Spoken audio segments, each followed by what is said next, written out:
Podcasters have a myopic view of metrics, often putting the greatest import on statistics that matter the least to the people who matter the most, our listeners. Here's how to do better for your show. Hello and welcome to another Podcast Pontifications with me, Evo Terra.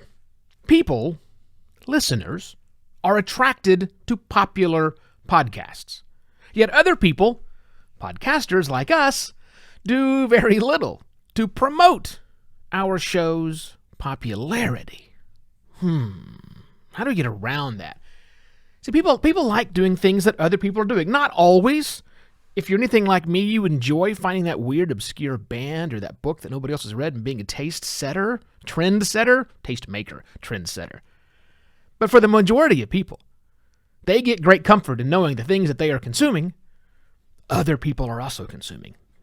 That's how we're built. Just genetically, we're made up to do these things. Sure, we have individual rights and freedoms, and I get all that. But collectively, if you look at people, we tend to do things that other people like to do. What does that all mean for us as podcasters? Well, if we think about what happens with radio, television, other sorts of offline media that we consume all the time, either for entertainment or educational purposes or just whatever we want to do, the popularity of those things are gauged by something called, well, in America, we have an audience measurement service called Nielsen Audience Metrics that measures ours, and they also do it for other countries as well, but every country, or lots of other countries, have their own version of that. So radio and television, that's how they calculate their popularity. Kind of like we podcasters calculate it based on number of downloads or other sorts of metrics. But just like offline radio and media, TV, outdoor stuff, human beings don't look at those Nielsen numbers. Human beings, other than podcasters, don't look at download numbers. Those aren't helpful for us. Those aren't helpful for listeners, for consumers is what I mean to say. While a handful of people might look at these Nielsen numbers, nobody else does. We instead pick up on popularity of shows because other people are talking about them, because it's kind of in the air. There are Reddit forums and Discord servers and everything else set up for all of these bigger shows people talk about, and that's how we gauge popularity. Now, that's on the offline world. In the online world, things like social media have us beat hands down, specifically YouTube. Big time has us beat. A regular watcher, someone who doesn't want to be making content but actually consuming content, can gauge the popularity of a video channel, of a YouTube channel, by looking at how many views the videos get. Now, yeah, I know those numbers are skewed.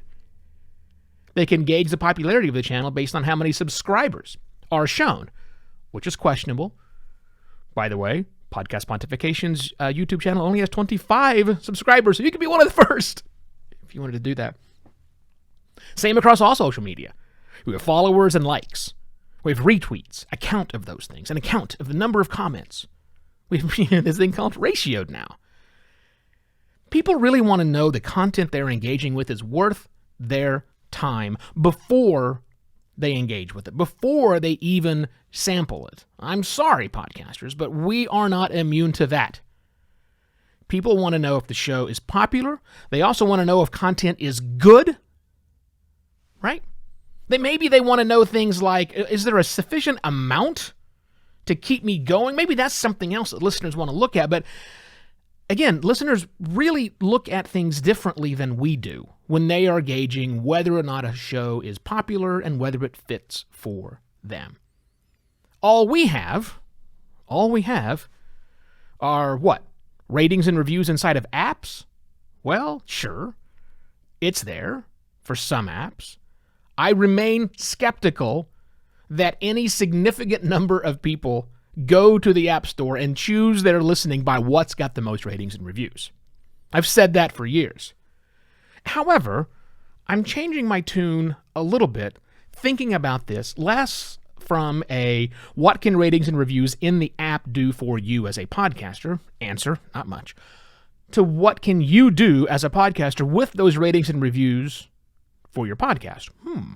Maybe something more we can do. Specifically, I think we can use these public-facing data to our advantage. We can. But just not on that particular platform. Look, they're public-facing data. So we can take those public-facing data and utilize them by putting our best foot forward in the concept of social proof. Not just socially, but just overall, giving people warm fuzzies about our show. Here's what I mean by that. I have in the past said, don't worry about asking people for ratings and reviews on your podcast. There's other calls to action you can ask them for. And I'm not sure I'm stepping away from that totally, but I might be stepping back from it a bit. Because I think if you do have a dedicated group of people who can do a ratings and reviews blitz. In fact, let's call this whole thing a ratings and review blitz and harvest. Because it's got to be both of those things, blitz and harvest. Get a whole bunch of people, 10 people, 100 people, whatever the number is, and have them go do ratings and reviews of your show. Hopefully honest opinions. I'm not asking you to fake anything. But then once they've done that, it's your job to harvest that content. Harvest that content and put it where it can do some good. Not just people who have already found your show in a podcast listening app, but somewhere else, like your website. If you've got a really good rating and review from someone, take a screenshot. Put it up on your site. This is what people have to say about my show. When you get a great rating or review, share it on your social channels. Take a screenshot and share that image with a link saying, look how great this is. People love my show. Share it out with people. Also, when we're thinking about sharing data points, sharing data with potential listeners, a quick question for you. I mean, it comes down to what you think is most important. So what do you think is most impressive from these two very real numbers? If I was to say to you, now I know that you're a working podcaster, so your brain works a little bit differently than most people. But if I was to say, I've had almost 34,000 all-time downloads. That's one number. That's one thing. That's a big number. But all-time downloads, Or if I were to say to you, I have nearly 1,200 unique podcasters listening to Podcast Pontifications. And in the last 4 weeks that happened. 1,200 people, 1,200 active working podcasters listened to some Podcast Pontifications over the last 4 weeks. 1,200 people, or 34,000 downloads in all time. It's pretty clear which one of those means something more to human beings. So I think that's the second thing you do. Celebrate the number of people who have engaged with your content and listen to your show in the last 28 days or something along those lines. I think it's also super smart for you to, showcasing your popularity is you can also showcase your popularity by trying your best to get on as a guest on other podcasts that are in your niche.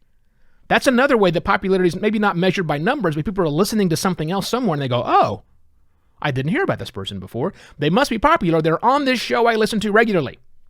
That's a good way to pimp out your own popularity.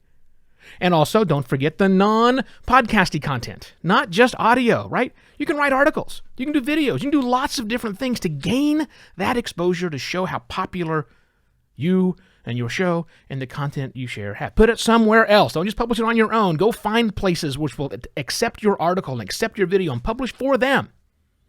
Magazines, articles, all those sorts of things. The smart ways I think we can milk, as I have said, our podcast popularity for all it's worth.